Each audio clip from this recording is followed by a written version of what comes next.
मोठा राजकीय पक्षप्रवेश होण्याची शक्यता आहे। मुख्यमंत्री देवेंद्र फडणवीस आणि भाजप प्रदेशाध्यक्ष चंद्रशेखर बावनकुळे सुद्धा तिथे उपस्थित असतील। अशोक चव्हाण हे आता भाजपमध्ये प्रवेश करतायत, त्यासाठी बाजूला स्टेज सुद्धा तयार करण्यात आलाय कार्यालयापुढे आणि तिथेच अशोक चव्हाण हे पक्षप्रवेश करतील। भाजपमध्ये ते प्रवेश करतायत आणि या पक्षप्रवेशानंतर लगेच त्यांना राज्यसभेची उमेदवारी मिळणार अशी देखील चर्चा आहे।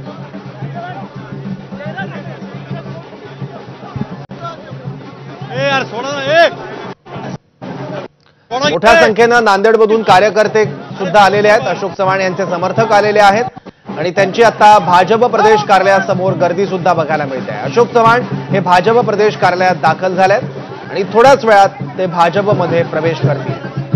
काल त्यांनी काँग्रेसला सोडचिठ्ठी दिली होती, काँग्रेसच्या पक्ष सदस्यत्वाचा राजीनामा देखील त्यांनी दिला होता आणि त्यापूर्वी त्यांनी आमदारकीचाही राजीनामा विधानसभा अध्यक्षांकडे दिला होता आणि आता ते भाजपमध्ये प्रवेश करतायत। त्यांचे समर्थक सुद्धा आता मोठ्या संख्येनं भाजप कार्यालयाच्या परिसरात उपस्थित आहेत। भाजप प्रदेश कार्यालयामध्ये आता देवेंद्र फडणवीस आणि चंद्रशेखर बावनकुळे यांच्या उपस्थितीत हा पक्षप्रवेश होईल। अशोक चव्हाण हे आता भाजप कार्यालयात पोहोचलेले आहेत।